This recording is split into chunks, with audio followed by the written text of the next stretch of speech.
अस्सलामुअलैकुम, welcome back. क्या हाल है आप सबका?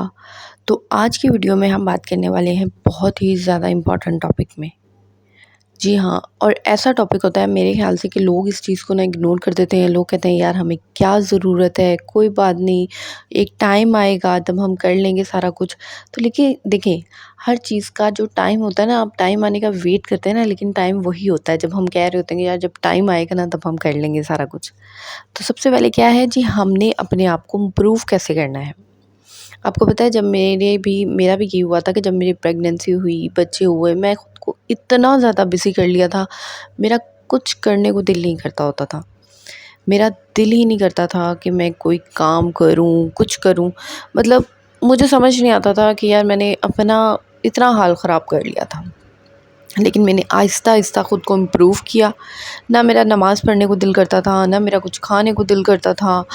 तो जैसा कि हम सब जानते हैं कि एक हाउसवाइफ़ के लिए ना अपने आप को इम्प्रूव करना इतना ज़्यादा ज़रूरी है, बहुत ज़्यादा ज़रूरी है, ताकि वो अपनी फ़ैमिली और अपने लिए बेहतर ज़िंदगी गुज़ार सके, ठीक है? तो हम क्या करते हैं ना, इसको हम डिफ़रेंट सेशन में डिवाइड कर लेते हैं। सबसे पहले जो आ जाता है, हमें क्या करना है, सेल्फ़ केयर। देखिए, सबसे पहली चीज़ आ जाती है हमारी सेल्फ़ केयर। अब देखिए, सेल्फ़ केयर जो होती है वो हम लोग इग्नोर इग्नोर कर देते हैं। हम लोग कहते हैं कि यार क्या ज़रूरत है, फिर कर लेंगे, फिर एक टाइम आएगा, फिर कभी कर लेंगे, अभी बच्चे हैं, टाइम नहीं मिलता। अच्छा, आप लोगों को यहाँ मैं एक बात बताती हूँ, अगर हम अपना ख़्याल नहीं रखते ना, अगर हम अपनी केयर नहीं करते, यकीन मानिए आपको मैं एक बात बताऊँ, हम अपनी एज से खुद ब खुद बड़े लगने लग जाते हैं। हमारे फेस पे विंकल्स आ जाते हैं, हमारे स्किन का टोन जो है ना वो चेंज हो जाती है, हमारा कलर चेंज हो जाता है। मतलब हम लोग ना इस चीज़ को बहुत ज़्यादा लाइट लेते हैं, बहुत ज़्यादा इग्नोर करते हैं कि यार कोई बात नहीं, हम कर लेंगे, कर लेंगे, कर लेंगे। लेकिन देखिए, थोड़ा-सा सही, अब मैं आपको ये नहीं कह रही आप यहाँ पे बहुत ज़्यादा कोई महँगे-महँगे सीरम लें, ब्रांड्स की चीज़ें लें, नहीं। आई नो जिस तरह आजकल महँगाई हो रही है, हम ये चीज़ जो है ईज़िली अफ़ोर्ड नहीं कर सकते। I know. तो आप लोगों ने क्या है, आप लोग यार मुँह तो धोते हैं ना आप लोग, तो आप किसी अच्छा सा क्या कर लें कि अच्छा-सा बंदा फेस वॉश ले लेता है। मैंने आप लोगों को पहले भी कितनी दफ़ा बहुत ही अफ़ोर्डेबल जो है वो बताया था। आजकल के दौर में आप मुझे खुद बताएँ कि कौन जो है 250 में या 300 में फेस वॉश आता है? कहीं से नहीं आता। लेकिन रिवाज पे आप लोगों को ईज़िली अवेलेबल है। अब यहाँ पे मेरी कोई भी रिवाज से मैं कोई प्रमोशन नहीं करती, लेकिन मैं सिर्फ़ आप लोगों को ये बता रही हूँ कि मैं ये चीज़ लेती हूँ। रिज़ल्ट बहुत अच्छे होते हैं। इसके अलावा सबसे बड़ी बात क्या है कि बहुत ही अफ़ोर्डेबल है ये चीज़, ठीक है? इसके बाद हमारे पास सेकंड नंबर पे आ जाता है start your day with deep breathing exercise. अब यहाँ पे आप कहेंगे भाई हमारे पास तो टाइम नहीं होता एक्सरसाइज करने का। आपको एक बात बताऊँ, आपने अगर ख़ुद को इम्प्रूव करना है ना, तो सबसे पहली जो कंडीशन होती है, या सबसे पहले कहते हैं जो शर्त हो गई है ना, वो ये है कि आप अगर टाइम से सुबह नहीं उठती या जल्दी नहीं उठती, तो सबसे पहले तो ख़ुद को जल्दी उठाना स्टार्ट करें। यकीन माने जो औरतें जल्दी उठती हैं ना सुबह, मैं कहती हूँ 50% तो ख़ुद को इम्प्रूव किया हुआ है उन्होंने। जल्दी उठना सबसे पहला जो रूल होता है, क्योंकि सुबह का वक्त एक ऐसा होता है कि जब आप एक बहुत ज़्यादा फ्रेश होते हैं, आप जो है उस वक्त जो होता है ना, आपका माइंड बड़ा फ्रेश होता है। सुबह का टाइम बहुत अच्छा था। अब जैसे कि आगे मौसम आ रहा है, गर्मियों का मौसम है, और सुबह-सुबह जब आप उठेंगे तो यकीन मानिए इतनी ठंडी-ठंडी हवा चल रही होगी। थोड़ी-सी चहलकदमी करें, थोड़ा-सा, अब एक्सरसाइज़ ये नहीं है कि आप जी योगे कर रही हैं, ये कर रही हैं, नहीं, ऐसा कुछ भी नहीं होता, क्योंकि ज़ाहिर है बच्चों के साथ मुझे भी पता है हमारे पास टाइम नहीं होता, हम नहीं कुछ कर सकते, आई नो। लेकिन सुबह के वक्त उठें, उठने के बाद अपना एक जो है, हमारे यहाँ पे एक जो सबसे पहली चीज़ आ जाती है कि हम लोग अपने आप को, हमने सोशल मीडिया में इतना ज़्यादा कर लिया है कि हम लोग सुबह उठते ही हम क्या करते हैं, हम सबसे पहले आँख खोल के अपने मोबाइल को देखते हैं, और जब देखना स्टार्ट करते हैं तो देखते रहते हैं, घंटों गुजर जाते हैं और हमें पता नहीं चलता, हम मोबाइल देखते रहते हैं। तो देखिए, सुबह उठें, सबसे पहले नमाज़ पढ़ें, सबसे पहली बात नमाज़ पढ़ें, कोई तस्बीह पढ़ें, कुरान पढ़ें, अपना एक टाइम बताएं। ये चीज़ सबसे ज़्यादा इम्पोर्टेंट होती है। सुबह उठना, उसके बाद खुद को आपकी बॉडी को भी ज़रूरत होती है, आपकी सोल को भी ज़रूरत होती है। सोल तो सबसे सबसे पहले ये आ जाएगी ना चीज़। अपना दिन को स्टार्ट करें, अल्लाह ताला के नाम से अपने दिन का स्टार्ट करें, अपना जो है अपने, मैं कहती हूँ कि एक बहुत ज़बरदस्त दिन का स्टार्ट होता है। लेकिन हम लोग क्या करते हैं कि यार थके हुए हैं, बच्चों के साथ टाइम नहीं मिलता। देखिए, बच्चों के साथ ही आपने ये सारा कुछ करना होता है। अपनी एक हॉबी बनाएं ज़िंदगी में, एक लाज़मी अपनी एक हॉबी को शामिल करें। अब ज़ाहिर है हमारे पास बच्चों के साथ बच्चों अब वही बात आ गई कि हमारे पास हॉबी कहाँ टाइम देने को होता है। अब हॉबी का मतलब ये नहीं होता कि आप यहाँ पे गार्डनिंग कर रही हैं, आप यहाँ पे आई नो बच्चों के साथ ना बुक्स पढ़ी जाती हैं, ना कुछ करने को दिल करता है। लेकिन आप यकीन माने, मेरा जो शौक़ था यूट्यूब चैनल का था। मैंने जब से यूट्यूब चैनल स्टार्ट किया, मेरा एक शौक़ है। सबसे पहले आपका शौक़ होना चाहिए। यकीन माने, मेरा शौक़ था, मैंने यूट्यूब चैनल स्टार्ट किया। मैं ख़ुद को थोड़ा बहुत मसरूफ़ रखती हूँ। एक मेरी एक्टिविटी भी हो जाती है दिन की, और मेरा एक शौक़ भी पूरा हो जाता है। तो ये चीज़ होती है, थोड़ा-सा ख़ुद को कहीं न कहीं मसरूफ़ रखें, ठीक है? और अपना ख़्याल रखें।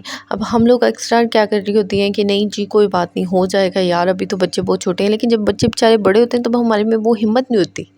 हर चीज़ की एक उम्र होती है, एक एज होती है, तो फिर वो एज जो होती है वो उम्र वो निकल जाती है। फिर हम बैठे सोच रहे होते हैं यार अब क्या फ़ायदा, अब कोई उम्र है ये करने की। तो यही चीज़ होती है, इसलिए मैं आपको कहती हूँ कि ख़ुद का ख़्याल रखें, ख़ुद को इम्प्रूव करें। मैंने ख़ुद को इम्प्रूव किया है, यकीन माने मैंने ख़ुद को बहुत इम्प्रूव किया है। मैंने नमाज़ पढ़ना स्टार्ट की, मैंने कुरान पाक पढ़ना स्टार्ट, मतलब ठीक है मैं पहले भी पढ़ती होती थी लेकिन एक रूटीन नहीं थी। लेकिन फिर मैंने अपनी ज़िंदगी में एक रूटीन लेके आई। एक रूटीन मैं अपनी ज़िंदगी में लाना स्टार्ट की। थोड़ा-सा मुश्किल हुआ, बहुत ज़्यादा, मतलब ये कि मुझे नहीं समझ आती होती थी कि किस तरह करूँ मैनेज, क्या करूँ। 3 बच्चों के साथ मेरे लिए बहुत ज़्यादा मुश्किल होता था कि यार नमाज़ किस तरह पढ़ूँ। जिसे नहीं पढ़ने होते ना उसके लिए 100 बहाने होते हैं। बच्चे ने क्या कहते हैं शू कर दिया, बच्चे ने पॉटी कर दी, बच्चे नापाक हो गए कपड़े। देखिए, जिसे नहीं पढ़ने होते ना उसके लिए तो कपड़े नापाक ही नापाक रहते हैं 24 घंटे। और जिसे पढ़ना होता है ना, यकीन माने उसके लिए कुछ भी नहीं होता। और हम जो इतने बच्चों की चीज़ों का हाउ बना के बैठ जाते हैं, कभी आप देखें सही, इतने से बच्चे का कुछ भी नहीं होता। अब आगे गर्मी आ रही है, ठीक है मैं मानती हूँ कि सर्दियों में थोड़ा बहुत इशू होता है हमारे लिए, नहाना धोना थोड़ा-सा मसला होता है क्योंकि सर्दी होती है। अब आगे गर्मी में बड़ा आसान होता है हर काम करना, मैं बताऊँ। सर्दियों में थोड़ा-सा मुश्किल होता है कि निकला नहीं जाता रज़ाइयों से, उठा नहीं जाता, लेकिन गर्मियों में हर काम करना आसान होता है, मैं तो यही कहूँगी। ठीक है? अपना एक टाइम टेबल बनाएँ, ख़ुद को लेके आएँ इसकी तरफ। जब तक आप अपने माइंड को नहीं इस तरफ लेके आएँगी, आप खुद किस तरह आएँगी? अपने माइंड बैठें, अपना एक टाइम टेबल बनाएँ, टाइम मैनेज करें। जब तक आप टाइम टेबल नहीं बनाएँगी, टाइम मैनेज नहीं करेंगी, कोई भी चीज़ मैनेज नहीं होगी। हम पहले दिन ही, पहले बचे भी हम लोग ये कहना स्टार्ट कर देते हैं, यार बड़ा मुश्किल होता है, नहीं समझ आती किस तरह, लेकिन सारा कुछ हो जाता है। सबसे पहले तो अगर आपने खुद को इम्प्रूव करना है, अपने माइंड को रिलैक्स करें, अपना एक टाइम टेबल बनाएं, अपना एक टाइम मैनेज करें, उठें। आपने अपने आप से ये तहैया करके सोना है कि यार मैंने सुबह जल्दी उठना है, ठीक है? आपने खुद से, यकीन माने अगर आप ये करना स्टार्ट कर देंगी, सुबह टाइमली उठने लग जाएंगी, नमाज़ पढ़ने लग जाएंगी, बहुत सी प्रॉब्लम्स के हल जो हैं वो खुद ब खुद आपको नज़र आने लग जाएंगे, प्रॉब्लम हल होने लग जाएंगी। हम लोग इस चीज़ को इतना लाइटली ले लेते हैं कि यार बच्चे हैं, हम लोगों से नमाज़ नहीं पढ़ी जाती। लेकिन यार देखिए, वही बात है, मैंने आप लोगों को कल भी वीडियो में ये बात बार-बार की थी कि देखिए नमाज़ जो है ना वो एक चीज़ फ़र्ज़ है, आपको पढ़नी है। मैं जब पढ़ती हूँ, यकीन माने मेरे बच्चे मुझे इतना तंग कर रहे होते हैं ना, लेकिन पढ़नी होती है। मुझे भी इस चीज़ का बहुत ज़्यादा देर से जो है ना वो रियलाइज़ हुआ कि यार नहीं ये चीज़ तो है, करनी है, पढ़नी ही पढ़नी है। तो आपको नमाज़ जब आप पढ़ती हैं, एक तो आपको एक्सरसाइज़ की ज़रूरत नहीं होती क्योंकि आपकी ऑलरेडी एक्सरसाइज़ हो रही होती है नमाज़ पढ़ने के दौरान, ठीक है। दूसरा, आप लोगों की सुस्ती दूर होती है। जो हम लोग सुस्त होकर लेट जाते हैं ना, लेज़ी होके, जो हम बच्चे पैदा करके ना उनका बहाना करके लेट जाते हैं ना, तो ये वाली चीज़ जो है बिल्कुल दूर हो जाती है। ये सबसे बड़ी चीज़ होती है। स्टार्ट नहीं लिया जाता, फ़र्ज़ से स्टार्ट लें। कोशिश करें कि यार सिर्फ फ़र्ज़ पढ़ लें। जब आपकी एक वो जब आप स्टार्ट ले लेते हैं ना, तो जब वो स्टार्ट हो जाता है ना, तो बस फिर आप आगे सारी पढ़ने लग जाते हैं। मैंने भी इसी तरह स्टार्ट लिया था क्योंकि ज़ाहिर है बच्चा रो रहा होता है, बच्चा तंग कर रहा होता है, इतना टाइम नहीं होता। तो आप लोग सिर्फ फ़र्ज़ पढ़ लें, लेकिन कम से कम कोशिश करें कि आपने मुसल्ले के ऊपर खड़े ज़रूर होना है। दिन में 5 टाइम उसके ऊपर खड़े ज़रूर होना है, ठीक है। उसके अलावा ये है कि सबसे बड़ी बात हमारी जो होती है ना, वो टाइम मैनेज की ही होती है, जो हम लोगों को नहीं आता टाइम मैनेज करना। खुद को कोशिश करें, खुद को केयर करें, अपनी हेल्थ की केयर करें अपना। और सबसे बड़ी बात, जो जब हमारा जो बेबी होता है सबसे बड़ा इशू आ जाता है हमारा वेट लूज़ करने का। अच्छा, मेरे 3 माशाल्लाह से ऑपरेशन हुए हैं और माशाल्लाह 3 बच्चे हैं, तो मुझे हर बंदा कहता है कि आपके लगते नहीं हैं, और दूसरा आपने अपना वेट किस तरह लूज़ किया। मेरी पहली प्रेगनेंसी में मेरा वेट नहीं गेन हुआ था। मेरी सेकंड प्रेगनेंसी में मेरा वेट बहुत ज़्यादा गेन हो गया था, बहुत ज़्यादा गेन हो गया। मुझे खुद समझ नहीं आया था कि मैं इसको कैसे कम करूँ, और यकीन माने मैंने खुद कम कर लिया था। हो जाता है, इतना मुश्किल नहीं होता। सबसे पहले तो आप अपनी डाइट को कंट्रोल करना पड़ता है। दूसरा, आपको जो है वो ग्रीन टी होती है उसको पी लें, उसका कावा पी लें। नहीं पी सकते तो खुद घर में बना के कावा पी लें। इसमें सौंफ का जो है पानी होता है, उसमें दालचीनी होती है। तो इन चीज़ों से यार वेट जो है वो लूज़ होता ही होता है, वेट कम होता ही होता है। एवं कहते कि नहीं होता, लेकिन अगर आप थोड़ी देर कुछ टाइम तक अगर आप इन चीज़ों का इस्तेमाल करेंगी तो लाज़मी ये है कि वेट आपका कम होगा। ठीक है। इसके अलावा ये है कि कोशिश किया करें कि चलते फिरते बंदा जो द्रूशिफ होता है ना, कुछ ना कुछ पढ़ते रहा करें। देखिए, एक तो सबसे बड़ी बात है आपका ध्यान इधर-उधर नहीं जाएगा। अच्छा, मदर बनने के बाद जो सबसे बड़ी प्रॉब्लम हमारे साथ फेस करनी पड़ती है वो क्या होती है, हम ओवर थिंकिंग में चले जाते हैं। हम बहुत ज़्यादा सोचने लग जाते हैं, डीपली मतलब सोचने लग जाते हैं, ऐसा ओवर थिंकिंग करने लग जाते हैं। हम छोटी-छोटी बातों, बच्चों की बहुत छोटी-छोटी बात को फ़ील करने लग जाते हैं, हर किसी की बात को महसूस करने, क्योंकि होता है जो हम ना एक वो बड़ी सेंसिटिव सी हो जाती हैं प्रेगनेंसी के बाद, बच्चे के बाद।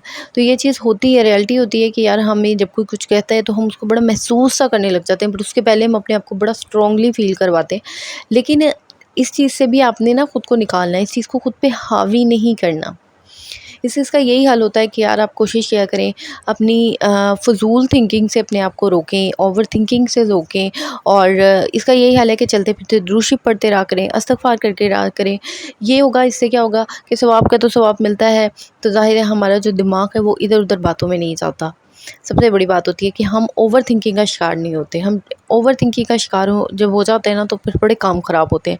तो दुरूद शरीफ पढ़ना एक बेस्ट हल होता है कि हम ओवर थिंकिंग का शिकार नहीं होते। ठीक है। इसके अलावा आप लोग जो होते हैं, हम लोग जो हमारे इर्द गिर्द नेगेटिव लोग होते हैं ना, जो बच्चा होता है, जो माशाल्लाह से बच्चे का वैसे ही बहुत ज़्यादा काम होता है। एक मदर जो होती है उसके ऊपर घर की ज़िम्मेदारियाँ होती हैं, बच्चे की ज़िम्मेदारियाँ होती हैं, और जो कुछ ऐसे लोग होते हैं ना जो बहुत इस चीज़ को ख़ौफ़ बना के पेश करते हैं, उनसे दूर रहा करें। कोशिश करें कि यार उनसे, देखिए आपको एक बात बताऊँ, कुछ नेगेटिव लोग होते हैं आजकल के दौर में, तो मतलब क्या कह लें, हमारे ब्लड के जो रिश्ते होते हैं वो भी नेगेटिव होते हैं। ज़ाहिर है ब्लड के खून के रिश्ते ऐसे होते हैं कि हम इनको छोड़ नहीं सकते, लेकिन हम इनसे किनारा ज़रूर कर सकते हैं। किनारे का मतलब ये है कि थोड़ा-सा इनसे फ़ासला ज़रूर कर सकते हैं। कोशिश किया करें कि अपनी जो ज़ाती ज़िंदगी की जो आपकी बातें होती हैं वो किसी से शेयर नहीं किया करें। क्योंकि कुछ लोग होते हैं ना, जब उनसे आप शेयर करते हैं तो वो आपको मज़ीद परेशान कर देते हैं। वो हल बचाने की बजाय आपको वो मज़ीद हाउ बना देते हैं उस बात को। तो ऐसे लोगों से कोशिश करें हमेशा दूर रहें, और जो आप लोगों को डीमोटिवेट करते हैं लोग, सबसे बड़ी बात है, बहुत सी ऐसी ख़वातीन होती हैं जो दूसरी ख़वातीन को डीमोटिवेट, नहीं, नहीं, नहीं यार तुम नहीं ये कर सकती, तुमसे नहीं होगा, बहुत मुश्किल है, ऐसे लोगों से दूर रहा करें जो कहते हैं ना नहीं हो सकता, नहीं कर सकते, बहुत मुश्किल है। ठीक है। क्योंकि उन्हें ये लगता है कि शायद वो ही इस दुनिया में सारा कुछ कर सकते हैं, उन्हीं उन्हीं के लिए होता है, और उन्हें ऐसा लगता है पता नहीं वो दुनिया में कुछ निराले बच्चे पैदा किए हुए हैं। उन्हें बस यही होता है कि बस यार ये जो जितना भी सारा कुछ है ये हम ही कर सकते हैं, और तो दुनिया में कोई कर ही नहीं सकता। तो जो जो इंसान एक बात को इतना बढ़ा-चढ़ा के आपके सामने पेश करे, दूसरा वो उस बात को इतना मुश्किल में बताए आपको, तो उस इंसान से कोशिश किया करें, किनारा करें, दूर रहें। तो ये चीज़ बड़ी होती है। इसमें ये होता है कि हम लोग ना कम से कम नेगेटिव लोगों से दूर रह रहे होते हैं। नेगेटिव लोगों से दूर रहना ना, ये सबसे पहला जो होता है ना वो काम होता है कि इससे हमारी ज़िंदगी बड़ी आसान हो जाती है। अच्छा, मज़े की बात ये है कि हम नेगेटिव लोगों को ही अपनी ज़िंदगी में इम्पोर्टेंस दे रहे होते हैं, हम लोगों को इस चीज़ का भी एहसास नहीं होता। अगर अब मेरी इस वीडियो को देखने के बाद अगर गौर किया जाए ना, तो हम अपनी सबसे ज़्यादा ज़िंदगी में इम्पोर्टेंट किसे दे रहे होते हैं, जो नेगेटिव लोग होते हैं, जो हमें टेंशन देते हैं सबसे पहले, जो हमारी बात को हमेशा डिनाई करते हैं, हम उन्हीं को जो है ना वो सबसे ज़्यादा इम्पोर्टेंस दे रहे होते हैं अपनी ज़िंदगी में, कि यार ये लोग सबसे ज़्यादा अच्छे हैं, ठीक है। तो ये कि कोशिश करें ऐसे लोगों से दूर रहें, चाहे कोई भी है, भाई है, बहन है, पेरेंट्स है, नंद है, सास है, जो भी है, थोड़ा सा फ़ासला करें उससे, क्योंकि ये रिश्ते ऐसे हैं, इन रिश्तों से ख़त्म नहीं किया जाता, लेकिन इनसे फ़ासला ज़रूर किया जा सकता है। तो आप लोग ऐसे लोगों से फ़ासला करें। इसके अलावा ये है कि अपनी ज़िंदगी को मुश्किल नहीं बनाएं, आसान बनाएं। मैंने खुद पहली प्रेगनेंसी पे अपनी ज़िंदगी को बड़ा टफ़ बना लिया था कि पता नहीं यार क्या चीज़ है और अब क्या होने वाला है आगे, ज़िंदगी तबाह हो जाएगी, ज़िंदगी तो ख़त्म हो गई है बस बच्चों के नाम। यार ठीक है, बच्चों को भी पालें लेकिन खुद का भी ख्याल रखें। सबसे पहली बात आ जाती है, सबसे पहले ये शर्त आ जाती है कि हमारा खुद का ख्याल रखना बहुत बहुत बहुत इम्पोर्टेंट होता है, और इस चीज़ को हम मानते ही नहीं हैं। और ये सबसे ज़्यादा जो है इम्पोर्टेंट और पहली बात होती है। अच्छा, ये चीज़ मेरे साथ बड़ी होती थी कि मुझे होता था कि यार जब मेरा ऐसे ही होता था कि मैं कहती थी अच्छा ठीक है यार बाद में कर लेंगे। लेकिन फिर जब ऐसा-ऐसा वक़्त गुज़रा ना, तो मैंने एक चीज़ नोट करना स्टार्ट कर दी कि मेरी स्किन ख़राब होने लग गई है। मेरी स्किन का कलर बहुत ज़्यादा चेंज हो गया है। यकीन माने मैंने बिल्कुल इस चीज़ को जो है ना इग्नोर कर दिया था। मैं कहती थी नहीं, नहीं ऐसा कुछ भी नहीं होता। कर लेंगे टाइम के साथ-साथ, जब वक़्त गुज़रेगा तो बाद में कर लेंगे, कोई नहीं। लेकिन फिर मुझे एक टाइम पे एहसास होने लगा नहीं यार, ये टाइम जब गुज़र जाता है ना तो फिर टाइम गुज़र ही जाता है। तब कुछ भी नहीं होता। ना आप टाइम मैनेज कर पाते हैं, ना आप अपनी केयर कर पाते हैं, ना अपनी सेहत का ख़्याल रख पाते हैं। तो ये चीज़ बड़ी होती है। सबसे मदर की ना सबसे पहली प्रायोरिटी होनी चाहिए अपनी ख़्याल रखना, और जिसको हम इग्नोर कर देते हैं। क्योंकि अगर हम खुद का ही ख़्याल नहीं रखेंगे तो हम अपनी फैमिली और अपने बच्चों का कैसे ख़्याल रखेंगे। यकीन मानिए जब आप खुद का ख़्याल नहीं रखते ना, अपनी हेल्थ का ख़्याल नहीं रखते, तो आप में एक चिड़चिड़ापन-सा आ जाता है। और वो जो चिड़चिड़ापन होता है ना, वो बड़ा काम ख़राब करता है। फिर हम वो चिड़चिड़ापन में अपने बच्चों पे, बेचारों पे हम वो गुस्सा वग़ैरह निकालते हैं। ये चीज़ मैंने देखी है अक्सर मदर पे। ऐसे पागलों की तरह अपने बच्चों को पीट रही होती हैं, क्योंकि वो अपने बच्चों का गुस्सा, दूसरों का गुस्सा अपने बच्चों पे निकाल रही होती हैं। क्योंकि वो चिड़चिड़ी हो जाती हैं, ना उन्होंने हेल्थ का ख़्याल रखा होता है, ना वो खुद का ख़्याल रखती हैं। तो कोशिश किया करें कि ठीक है, आप लोग अपने जो पैसे आप लोग अपने कपड़े-जूती पे लगा रहे हैं, उसको कोशिश करें अपनी सेहत पे लगाएँ, अपनी हेल्थ पे लगाएँ। ये चीज़ बड़ी इम्पोर्टेंट होती है हमारी जो है उसके अंदर, हमारी ज़िंदगी में, जिसको हम बिल्कुल इग्नोर करे बैठे होते हैं कि नहीं, नहीं यार कोई नहीं, हो जाएगा। आज ये हम ब्रांड का सूट बना लेते हैं, फिर बाद में खा-पी फिर लेंगे। तो देखिए, ब्रांड का सूट भी इम्पोर्टेंट इतना ज़्यादा तो है नहीं ख़ैर, लेकिन हमारे पास पहले ही ऑलरेडी इतने ज़्यादा कपड़े पड़े होते हैं, उनको तो हम देखते नहीं हैं। हमारे लिए ब्रांड का सूट इतना इम्पोर्टेंट नहीं होता, हमारी हेल्थ ज़्यादा इम्पोर्टेंट होती है, जिसको हम बिल्कुल इग्नोर करके बैठे होते हैं। ज़िंदगी ने एक ही दफ़ा मिलना होता है, तो उस ज़िंदगी को एन्जॉय करें, उस ज़िंदगी को जो है वो थोड़ा-सा अपना ख़्याल रखें, अपनी सेहत का ख़्याल रखें, दूसरों को इग्नोर करें। जितने भी नेगेटिव लोग हैं, उनको अपनी ज़िंदगी से इग्नोर करें, यहाँ तक कि मैं तो कहूँगी उनको अपनी ज़िंदगी से ब्लॉक कर दें अगर हो सकता है तो। तो इससे ये होगा कि ज़िंदगी बहुत ज़्यादा आसान हो जाएगी। आपको डीमोटिवेट करने वाले लोग जो हैं वो ज़िंदगी से निकल जाएँगे। निकालें, जो आप लोगों को डीमोटिवेट करते हैं उनको ज़िंदगी से निकालें। सबसे बड़ी, मैं आपको बताऊँ, ये बड़ी बहुत जो होते हैं ना ख़तरनाक लोग होते हैं जो आप लोगों को डीमोटिवेट करते हैं। मैंने भी शुरू-शुरू में बड़ा उन लोगों को सर पे सवार किया हुआ था। फिर एट द एंड मैंने उन लोगों को क्या किया ना कि इग्नोर करना स्टार्ट कर दिया। जो ऐसे, और स्पेशली वो लोग ना जो एक बात को छोड़ते ही नहीं है सालों-साल, पीछा ही पकड़ के बैठ जाते हैं। जब आप भी उस बात को भूल जाएँगे और वो लोग आपको आके 6 महीने बाद भी वो बात याद करवा देते हैं। ऐसे लोगों को कोशिश करें जितना ऐसे लोगों की बातों को, ऐसे लोगों को इग्नोर करना करें। यकीन मानिए ज़िंदगी आसान हो जाती है, और मैं पहले यही करती होती थी, मैं बड़ा इन लोगों को सर पे सवार करती थी। लेकिन फिर मैंने आहिस्ता-आहिस्ता रियलाइज़ किया नहीं, यही लोग ऐसे होते हैं जो हमारी ज़िंदगी को ख़राब करने में सबसे बड़ा हाथ इनका होता है। जो हमारे माइंड को ख़राब करते हैं, जो जो हमें ओवरथिंकिंग का शिकार ऐसे लोग कर रहे होते हैं, जो खुद तो सारा दिन पागलों की तरह सोचते रहते हैं दूसरों की बातों को, फिर दूसरों को भी मजबूर करते हैं, भई आप भी सोचें। तो ऐसे लोगों को इग्नोर करें, ऐसे लोगों से दूर रहें। तो ये था आज का मेरा एक छोटा-सा व्लॉग कि खुद को इम्प्रूव करें। उम्मीद है आपको मेरी ये छोटी-सी कोशिश, एक मोटिवेशन जो मैंने आप लोगों के लिए वीडियो बनाई, आपको पसंद आई होगी। वीडियो पसंद आई है, चैनल को ज़रूर सब्सक्राइब करें, वीडियो को ज़रूर लाइक करें, कमेंट्स करना मत भूलिएगा और दुआ में याद रखिएगा। ओके जी, अल्लाह हाफ़िज़।